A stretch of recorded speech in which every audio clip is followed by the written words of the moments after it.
வணக்கமானவர்களே, இன்று வசந்தன் தொலைக்காட்சியின் வித்யா வசந்த நிகழ்ச்சியினூடாக உங்களை சந்திப்பதில் நான் மகிழ்ச்சி அடைகின்றேன். இன்று தரம் 9 கணித பாடத்தில் அலகு 15 சமன்பாடுகள் என்னும் அலகை நாங்கள் இன்று கற்போம்.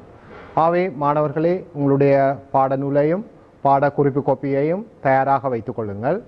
உண்மையில் இந்த பாடம் 5 பாட வேளைக்குரியது. இவற்றை நாங்கள் விரைவாக 25 நிமிடங்களில் நாங்கள் மீட்கப் போகின்றோம். அதற்கேற்ற வகையில் என்னோடு நீங்கள் தொடர்ந்து வந்தால்தான் இந்த பகுதி உங்களுக்கு தெளிவாக விளங்கும். அதன் அடிப்படையில் இந்த பாடத்தை நாங்கள் கற்பதன் மூலம் மாணவர்களே 4 தேர்ச்சிகளை நாங்கள் அடையலாம். அதில் முதலாவதாக ஒரு எளிய சமன்பாட்டை தீர்ப்பது. ஒரு எளிய சமன்பாட்டை தீர்ப்பது என்று சொல்லும்போது வெளிப்படை உண்மைகளையும் பயன்படுத்தி கணித செய்கைகளை நீங்கள் பயன்படுத்தி இந்த எளிய சமன்பாடுகளை நீங்கள் தீர்த்து கொள்ள வேண்டும். அடுத்ததாக அடைப்புகளை கொண்ட சமன்பாடுகளை நாங்கள் தீர்க்க வேண்டும். அடுத்ததாக பின்னங்களை கொண்ட சமன்பாடுகளை தீர்க்க வேண்டும். இறுதியாக ஒருங்கமை சமன்பாடுகள். இந்த ஒருங்கமை சமன்பாடுகள் என்று சொல்லப்படும் போது 2 தெரியா கணியங்களை கொண்ட சமன்பாடுகள். ஆகவே அது சோடியாக இங்கு தரப்படும். ஆகவே அதிலிருந்து நாங்கள் அந்த 2 தெரியா கணியங்களை நாங்கள் தீர்த்து கொள்ளுதல் வேண்டும் போன்ற ஆற்றல்களை நீங்கள் பெற்றுக்கொள்வீர்கள். ஆகவே மாணவர்களே, நாங்கள் இந்த பாட அலகுக்குள் நாங்கள் வருவதற்கு முன்னர் நீங்கள் ஏற்கனவே நீங்கள் கீழ்வாப்புகளில் கற்ற சில சமன்பாடுகளை நாங்கள் இங்கு மீட்டு பார்ப்போம். அதன் அடிப்படையில் சில உதாரணங்கள் உங்களுக்கு காட்டப்படுகின்றது. அந்த உதாரணங்களை நீங்கள் நன்றாக அவதானித்துக் கொள்ளுங்கள். இதில் முதலாவதாக ஒரே ஒரு தெரியா கணியத்தை மாத்திரம் கொண்ட ஒரு சமன்பாடு இங்கு தரப்பட்டுள்ளது. x ஆக 8 சமன் 12. இந்த சமனுக்கு இடது பக்கம் வலது பக்கம் நீங்கள் எந்த ஒரு கணித செய்கிறீர்களோ அது வெளிப்படை உண்மையின்படி நாங்கள் மேற்கொண்டால் இலகுவாக இந்த எக்ஸை நாங்கள் தீர்க்கக்கூடியதாக இருக்கும். ஆகவே இந்த சமன்பாட்டை நீங்கள் அவதானித்தீர்கள் என்று சொன்னால் இடது பக்கம் அங்கால வலது பக்கம். ஆகவே இடது பக்கம் x ஆக 8 இருக்கின்றது. ஆகவே நாங்கள் இந்த 8ஐ இல்லாமல் செய்ய வேண்டும். ஆகவே நாங்கள் இந்த சமன்பாட்டிற்கு அந்த சமனுக்கு 2 பக்கமும் நாங்கள் 8ஐ கழிப்போம். அப்படி கழிக்கின்ற போது x ஆக 8 சாய 8 சமன் 12 சாய 8 தரப்படும். இடது பக்கம் அந்த 2 8களும் அதாவது 8 இல்லாமல் செய்யப்படும் போது 12இல் 8 போனால் 4. ஆகவே எக்ஸுக்கான விடை 4 என தரப்படுகின்றது. அதே மாதிரி இரண்டாவது ஒரு உதாரணத்தை பார்ப்போம். இங்கு கழித்தலோடு தொடர்புடைய ஒரு உதாரணம். அவை x ஆய 8 சமன் 12. அவை இதில் நாங்கள் இடது பக்கம் வலது பக்கம். இடது பக்கம் நாங்கள் சாய 8ஐ இல்லாமல் செய்ய வேண்டும். ஆகவே நாங்கள் 2 பக்கமும் நேரட்டை கூட்டுவோம் அல்லது 8ஐ கூட்டுவோம். அப்படி கூட்டுகின்ற போது உங்களுக்கு அந்த 2 8களும் இடது பக்கம் இல்லாமல் செய்யப்படுகின்றது. 12ஓடு 8 வலது பக்கம் கூட்டப்படுகின்றது. ஆகவே எக்ஸ் சமன் உங்களுக்கு 20 என அங்கு விடை கிடைக்கின்றது. அடுத்ததாக பெருக்கலோடு தொடர்புடைய ஒரு சமன்பாட்டை நாங்கள் ஆராய்வோம். 2x சமன் 12. ஆகவே இந்த 2 நாங்கள் இல்லாமல் செய்ய வேண்டும். அந்த 2ஐ நாங்கள் இல்லாமல் செய்வதற்கு 2ஆல் 2 பக்கம் நாங்கள் வகுப்போம். அப்படி வகுக்கின்ற போது அங்கே இடது பக்கம் அந்த கீழுள்ள 2 மேலுள்ள 2 வெட்டுப்பட x சமன் 12இல் 2 6 முறை அடங்கும். ஆகவே x சமன் உங்களுக்கு 6 என விடை கிடைக்கும். இன்னும் ஒரு உதாரணம் வகுத்தலோடு தொடர்புடைய ஒரு உதாரணத்தை நாங்கள் பார்ப்போம். x-ங்கள் 4 சமன் 12. அவை இங்கு இந்த 4 பகுதி எண்ணாக இருக்கின்றது ஒரு பின்னம். அவை இந்த 4ஐ நாங்கள் இல்லாமல் செய்வதற்கு 2 பக்கம் நாங்கள் 4ஆல் பெருக்குவோம். அப்படி பெருக்கின்ற போது உங்களுக்கு இடது பக்கம் உள்ள அந்த 4ம் மேலுள்ள 4ம் வெட்டுப்பட x சமன் 48 என உங்களுக்கு விடை கிடைக்கும். அதன் அடிப்படையில் இதை நீங்கள் குறுக்கு பெருக்கம் பெருக்குவதன் ஊடாகவும் நீங்கள் x சமன் 12 48 என ஒரடியாக நீங்கள் கொஞ்சம் அனுபவம் வார நேரம் இலகுவாக நீங்கள் செய்யக்கூடியதாக இருக்கும். அடுத்ததாக 5வது உதாரணம் ஒரு மறையோடு தொடர்புடைய ஒரு சமன்பாடு ஒன்று தரப்பட்டுள்ளது. மறை 4x சமன் 12. ஆகவே இங்கு இந்த மறை 4ஐ இல்லாமல் செய்ய வேண்டும் இடது பக்கம். அவை நாங்கள் 2 பக்கமும் மறை 4ஆல் வகுப்போம். அப்படி வகுக்கின்ற போது மேல இடது பக்கம் மறை 4 கீழே மறை 4 இரண்டும் வெட்டுப்படும் போது 12இல் 4 3 முறை அடங்கும். ஆகவே எக்ஸ் சமன் உங்களுக்கு மறை 3 என உங்களுக்கு விடை கிடைக்கின்றது. இன்னும் ஒரு உதாரணம் 5வது. இங்கு நாங்கள் ஒரு பின்னத்தில் தரப்படுகின்றது மறை எக்ஸின் மேல் 1 சமன் 12. இங்கு நாங்கள் இந்த மறை 1ஐ இல்லாமல் செய்ய வேண்டும். இந்த மறையை இல்லாமல் செய்வதற்கு நாங்கள் 2 பக்கமும் மறை 1னால் பெருக்குவோம். அப்படி பெருக்கின்ற போது உங்களுக்கு இந்த மறை 1 நேராக மாறும். ஆகவே 1ன் கீழ் x சமன் மறை 12. ஆகவே நாங்கள் இதை நிகர் மாற்றி விட்டால் x சமன் உங்களுக்கு 12 மேல் மறை, அதாவது மறை 12 மேல் 1 என தரப்படும். இன்னும் ஒரு உதாரணம் நாங்கள் பார்ப்போம். இதெல்லாம் நீங்கள் ஏற்கனவே தரம் 8 தரம் 7 வகுப்புகளில் கற்ற விடயங்கள். 7வது ஆக ஒரு அடைப்போடு சம்பந்தமான ஒரு சமன்பாடு இங்கு தரப்படுகின்றது. இந்த அடைப்பை நீங்கள் பார்க்கிற போது ஒரு எளிய அடைப்பு இதுதான். ஆகவே இதை நாங்கள் 2 முறைகளில் நாங்கள் இதை செய்யலாம். அப்படி செய்கின்ற போது நாங்கள் முதலில் மூண்டை இல்லாமல் செய்வோம். ஒரு முறை நாங்கள் இந்த வெளியிலிருந்து உள்ளுக்குள்ள வர மாதிரி, அப்போ நாங்கள் மூண்டை இல்லாமல் செய்யும் போவதற்கு 2 பக்கமும் நாங்கள் மூண்டால் வகுப்போம். அப்படி வகுக்கின்ற போது உங்களுக்கு இடது பக்கம் உள்ள அந்த 2 மேலையும் கிளையும் உள்ள மூண்டு வெட்டப்பட்டு உங்களுக்கு வந்து 6 சாய x சமன் 12 3 4 முறை அடங்கும். ஆகவே 6 சாய x சமன் 4 என தரப்படும். ஆகவே இங்கு நாங்கள் இந்த 6ஐ இல்லாமல் செய்ய வேண்டும். அந்த 6ஐ இல்லாமல் செய்வதற்கு 2 பக்கம் நாங்கள் கழிக்க வேண்டும் 6ஐ. ஆகவே அப்படி கழிக்கின்ற போது இடது பக்கம் உள்ள 2 அந்த 6களும் இல்லாமல் போகும் பொழுது மறை x சமன் மறை 2 தரப்படும். இதை நாங்கள் 2 பக்கமும் மறை 1 பெருக்கிவிட்டால் உங்களுக்கு நேரடியாக x சமன் 2 என விடை வருகின்றது. அடுத்த முறையானது நாங்கள் அடைப்புகளை நீக்கி கொண்டு நாங்கள் இதை செய்து பார்க்கலாம். ஆகவே நாங்கள் இந்த அடைப்புகளை, இந்த எளிய அடைப்பை நாங்கள் நீக்குவதற்கு 3 பெருக்குவோம். 6 3 18 சாய 3x சமன் 12. இங்கு நேரடியாக மறை நேர் 18ஐ இல்லாமல் செய்வதற்கு 2 பக்கம் நாங்கள் 18ஐ கழிப்போம். அப்படி கழிக்கின்ற போது உங்களுக்கு மறை 3x சமன் மறை 6. இதில் நாங்கள் மறை 1 2 பக்கம் பெருக்கலாம், அல்லது நாங்கள் மறை 3ஐ இல்லாமல் செய்ய வேண்டும். அப்படி மறை 3ஐ இல்லாமல் செய்வதற்கு 2 பக்கம் நாங்கள் மறை 3 வகுப்போம். அப்படி வகுக்கின்ற போது உங்களுக்கு அந்த விடையானது x 6ல் 3 2 முறை அடங்கும். ஆகவே உங்களுக்கு இந்த விடை x சமன் 2 என விடை கிடைக்கின்றது. ஆகவே இங்கு நாங்கள் எளிய சமன்பாடுகள் தொடர்பாக தீர்த்தல், இது நீங்கள் ஏற்கனவே கற்ற விடயங்கள், இவற்றை நாங்கள் ஆராய்ந்து இனிமேல் இந்த பகுதிக்கு நாங்கள், அதாவது இனி மேற்கொண்டு நாங்கள் படிக்கின்ற பகுதிக்கு நாங்கள் வருவோம். அவை உங்களுடைய பாடநூலில் 73ஆம் பக்கத்தில் உள்ள பயிற்சியை நீங்கள் செய்து பார்க்கலாம். இது நீங்கள் ஏற்கனவே கற்றுக்கொண்ட விடயங்கள். இந்த பயிற்சிகளை நீங்கள் செய்து பார்ப்பதன் மூலம் இது தொடர்பான மேலதிக அறிவையும் பயிற்சியை நீங்கள் பெற்றுக்கொள்ள முடியும். இப்பொழுது நாங்கள் பார்ப்போம் தரம் 9க்கான விடயங்கள். 2 அடைப்புகளுடனான சமன்பாடுகளை தீர்த்தல். 2 அடைப்புகளுடனான சமன்பாடுகளை தீர்ப்பது. அவை இங்கு இதை சொல்வது எளிய அடைப்பென்று இது நாங்கள் ஏற்கனவே ஒரு உதாரணத்தில் பார்த்திருக்கின்றோம். அடுத்தது சங்கிலி அடைப்பு, அடுத்தது வந்து இரட்டை அடைப்பு. இந்த அடைப்புகளை நாங்கள் பயன்படுத்தி சமன்பாடுகளை உருவாக்கலாம், சமன்பாடுகளை தீர்ப்பலாம். அதுக்கு ஒரு முறை இருக்கின்றது. ஒரு சமன்பாட்டில் உள்ளே இருந்து வெளியே போகலாம், அல்லது வெளியிலிருந்து உள்ளே வரலாம். அதன் அடிப்படையில் இந்த சமன்பாடுகளை நாங்கள் உருவாக்குகின்ற போது முதலில் எளிய அடைப்பையும், அடுத்ததாக சங்கிலி அடைப்பையும், அடுத்ததாக இரட்டை அடைப்பையும் நாங்கள் மேற்கொண்டு அந்த சமன்பாடுகளை உருவாக்கலாம். அதே மாதிரி சமன்பாடுகளை நாங்கள் தீர்த்து கொள்ளக்கூடியதாகவும் இருக்கும். இப்பொழுது நாங்கள் ஒரு சமன்பாட்டை உருவாக்குகின்ற விதத்தை நாங்கள் இங்கு ஆராய்வோம். ஒரு எண்ணொன்றை நினையுங்கள், அல்லது ஒரு எண்ணொன்றை நீங்கள் x என எடுத்துக்கொள்ளுங்கள். ஆகவே இங்கு இதன் தரப்பட்ட செயற்பாட்டுக்கு ஏற்ப அடைப்புகளை பயன்படுத்தி சமன்பாடுகளை உருவாக்குகின்ற முறையை நாங்கள் இங்கு பார்ப்போம். அப்போ அதன் அடிப்படையில் x, இப்பொழுது அதனுடன் 2ஐ கூட்டுங்கள். ஆகவே x ஆக 2. ஆகவே இங்கே அந்த எளிய அடைப்பு அந்த அடுத்த ஸ்டெப்புக்கு போகிறபடியால் எளிய அடைப்பை நான் அதிலே போடப்பட்டுள்ளது. வருவதை 3ஆல் பெருக்க வேண்டும். ஆக 3 தர பிராக்கெட் எளிய அடைப்புக்குள்ள வந்து x ஆக 2. அடுத்ததாக அவற்றிலும் இருந்து 2ஐ கழிக்க வேண்டும். ஆகவே இந்த சமன்பாடு படிப்படியாக உருவாக்குகின்ற முறையை பாருங்கள். இப்பொழுது அந்த சங்கிலி அடைப்பு உருவாக்கப்பட்டுள்ளது. பெறப்படுவதை மீண்டும் 4ஆல் பெருக்குங்கள். ஆகவே 4 சங்கிலி அடைப்புக்குள்ள மற்ற விடயங்கள் அங்கு தரப்படுகின்றது. அதிலிருந்து அவலத்திலும் இருந்து 5ஐ கழியுங்கள். ஆகவே இப்பொழுது அந்த இரட்டை அடைப்பு உருவாக்கப்பட்டு அது அந்த சமன்பாடு உங்களுக்கு திரையிலே காட்டப்படுகின்றது. அடுத்ததாக முழுவதையும் 2ஆல் பெருக்கினால் ஆகவே இந்த இரட்டை அடைப்புக்கு வெளியில் 2 வரும். அதன் அடிப்படையில் இந்த இது சமன்பாடு பெறப்படுகின்றது.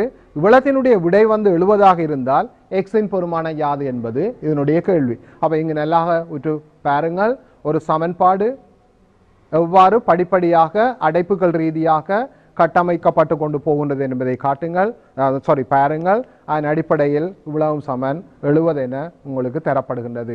இப்பொழுது இந்த சமன்பாட்டை நாங்கள் தீர்ப்போம். ஆகவே நாங்கள் இதை ஒரு முறையில் செய்யலாம். பெறப்பட்ட சமன்பாட்டுக்கு ஏற்ப தீர்த்தல், வெளியிலிருந்து உள்ளே நாங்கள் செல்ல வேண்டும். அதன் அடிப்படையில் இங்கே 3 ஸ்டெப்பில் உங்களுக்கு சமன்பாடுகள் காட்டப்பட்டுள்ளது. முதலாவது ஸ்டெப்பில் நாங்கள் இங்கே இருக்கின்ற இந்த 2 இல்லாமல் செய்ய வேண்டும். அவை 2 இல்லாமல் செய்வதற்கு 2 பக்கமும் 2ஆல் வகுக்க வேண்டும். சமன்பாட்டுக்கு 2 பக்கமும் 2ஆல் வகுக்க வேண்டும். அடுத்த ஸ்டெப்பில் இப்பொழுது நாங்கள் அந்த மறை 5 இல்லாமல் செய்ய வேண்டும். என்று சொன்ன இந்த பிராக்கெட் இது இங்கே மறை 5 இல்லாமல் செய்ய வேண்டும். மறை 5 இல்லாமல் செய்வதற்கு 2 பக்கமும் நாங்கள் 5 கூட்ட வேண்டும்.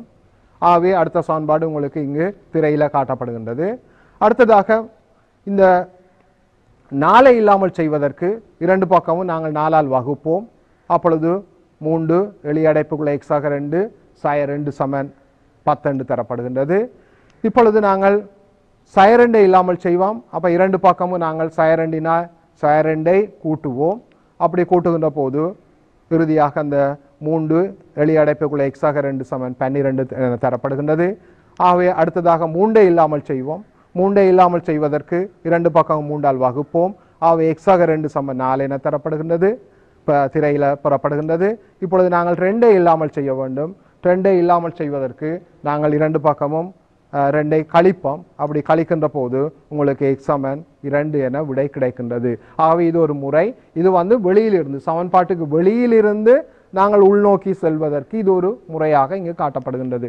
அடுத்ததாக நாங்கள் உள்ளே இருந்து வெளியே சென்றால் எப்படி இந்த சமன்பாட்டை தீர்க்கலாம் என்று நாங்கள் பார்ப்போம். அப்போ இந்த சமன்பாட்டை பாருங்கள், உள்ளுக்குள்ளே இருப்பது ஒரு எளிய அடைப்பு. அந்த எளிய அடைப்பை நாங்கள் நீக்க வேண்டும்.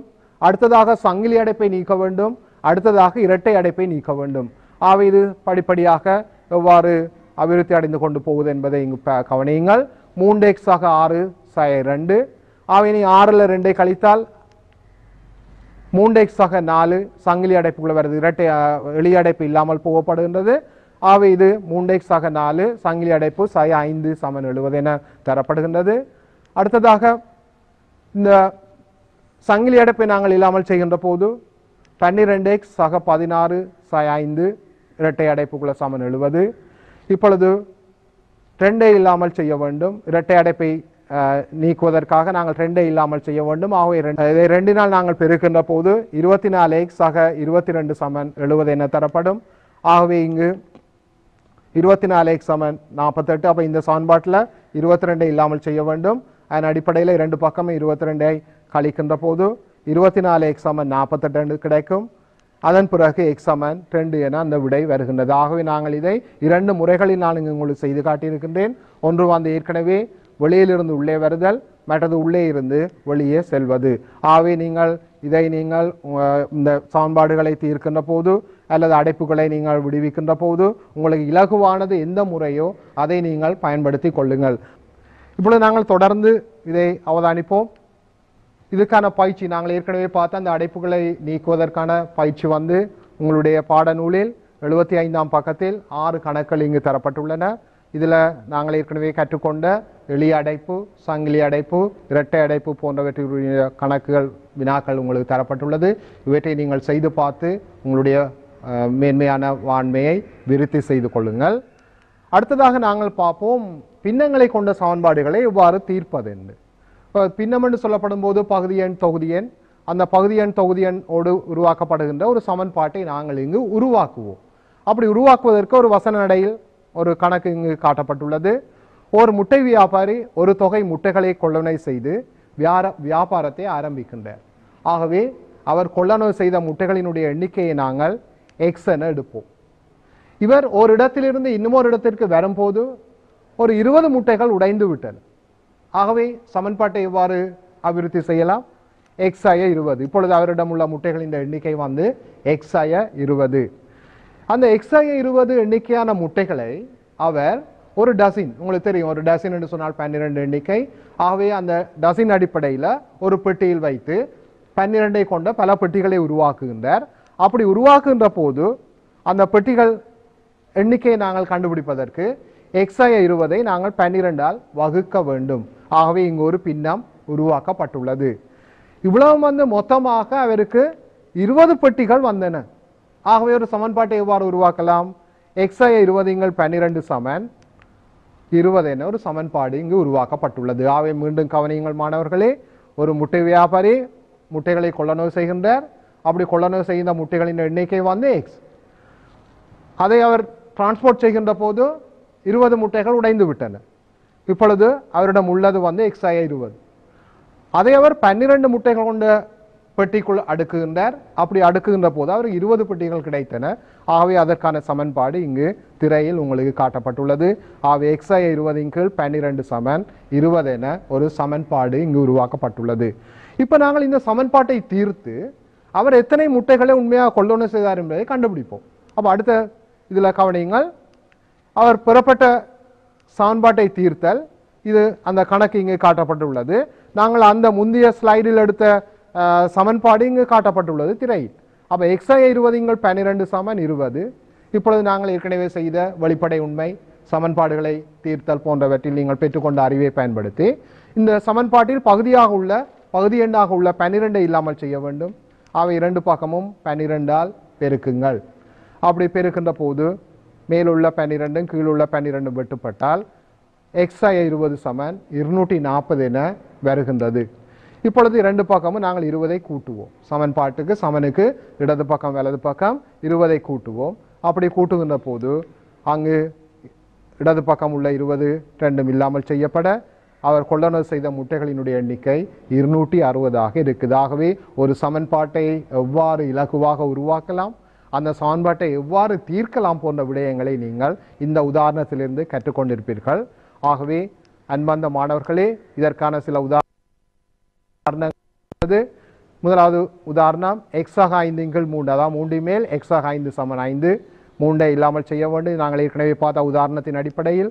ஆகவே x/5 சமன் 15. இடது பக்கம் 5ஐ இல்லாமல் செய்ய வேண்டும். இரண்டு பக்கம் 5ஐ கழிக்க வேண்டும். அப்படி கழித்தால் உங்களுக்கு x சமன் 10 என விடை வருகின்றது. இன்னும் ஒரு உதாரணம், இது ஒரு பின்ன அடிப்படையில் 2 பின்னங்களை கொண்ட ஒரு சமன்பாடு வருகின்றது. அவை இங்கு பகுதி எண்களாக 4ம் 3ம் இருக்கின்றது. உங்களுக்கு தெரியும், பின்னங்களை சுருக்குகின்ற போது பகுதி எண்கள், அவை பகுதி எண்களுக்கு நாங்கள் போமஸை காண வேண்டும் சுருக்குகின்ற போது. அவை 4க்கும் 3க்கும் பொது மடங்குள் சிறியது 12. அவை நாங்கள் இந்த 12ஆல் ரெண்டு பக்கமும் நாங்கள் பெருக்குவோம். சமன்பாட்டுக்கு இடது பக்கமும் வலது பக்கமும் ஒவ்வொரு உறுப்பையும் நாங்கள் பெருக்க வேண்டும். அப்படி பெருக்கின்ற போது 12இல் 3 4 முறை அடங்கும், 12இல் 4 3 முறை அடங்கும்.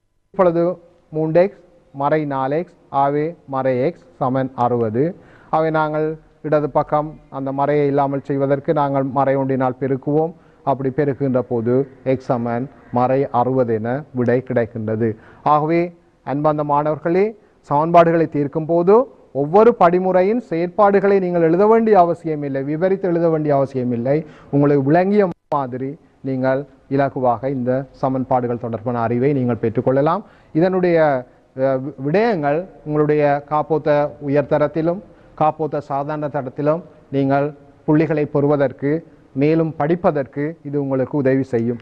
இப்பொழுது நாங்கள் பார்ப்போம், இது தொடர்பான பயிற்சி உங்களுடைய பாடநூலில் 78ஆம் பக்கத்தில் 15.2 தரப்பட்டுள்ளது. இதில் கிட்டத்தட்ட 14 கணக்குகள் உங்களுக்கு தரப்பட்டுள்ளன. இவற்றை நீங்கள் செய்து பார்த்து நீங்கள் இதற்குரிய மேலதிக பயிற்சியை எடுத்துக்கொள்வீர்களாக. அடுத்ததாக ஒருங்கமை சமன்பாடுகள், இறுதியாக அந்த ஒருங்கமை சமன்பாடுகளை தீர்க்க வேண்டும். இந்த ஒருங்கமை சமன்பாடுகளை தீர்ப்பதற்கு இங்கு ஒரு சோடியாக இங்கு தரப்படுகின்றது. ஆகவே ஒரு சமன்பாட்டை நாங்கள் உருவாக்குகின்ற முறையை நாங்கள் இங்கு பார்த்துக் கொள்வோம்.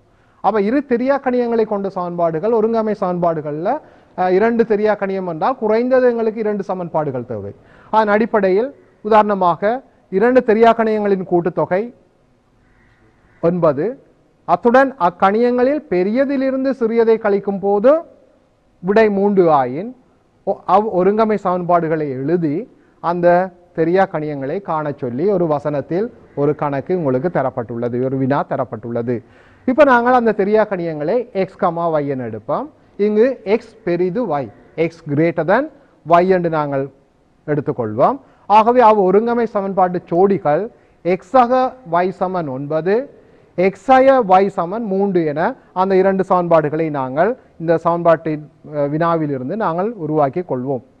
இப்பொழுது இந்த 2 சமன்பாடுகளை நாங்கள் தீர்ப்பது எவ்வாறு என்று பார்ப்போம். அந்த 2 சமன்பாடுகளும் இங்கு தரப்பட்டுள்ளது. முறை 1, நாங்கள் அதை சமன்பாடுகளை பெயரிடுவோம். அப்படி பெயரிட்ட போது இந்த சமன்பாட்டுக்கு சமனுக்கு இடது பக்கம் வலது பக்கம், அப்ப இடது பக்கம் இடது பக்கத்தோடு கூட்டலாம் அல்லது கழிக்கலாம், வலது பக்கத்தை வலது பக்கத்தோடு கூட்டலாம் அல்லது கழிக்கலாம். அதன் அடிப்படையில் இங்கு பார்த்தீங்கன்னா சமன்பாட்டில் இலகுவாக முதலாம் சமன்பாட்டில் சக y இருக்கின்றது, இரண்டாம் சமன்பாட்டில் சயவை இருக்கின்றது. ஆகவே அந்த இரண்டு சமன்பாடுகளை நாங்கள் கூட்டுவோம். இரண்டு சமன்பாடுகளை கூட்டுகின்ற போது உங்களுக்கு வந்து 2x சமன் 12 என்று தரப்படும். ஆகவே இதிலிருந்து நாங்கள் ஏற்கனவே கற்றுக்கொண்ட விடயங்கள், அதன் அடிப்படையில் x சமன் உங்களுக்கு 6 என வரும். இப்பொழுது x சமனை கண்டுவிட்டோம். அப்ப x ஐ கொண்டு நாங்கள் y ஐ காண வேண்டும்.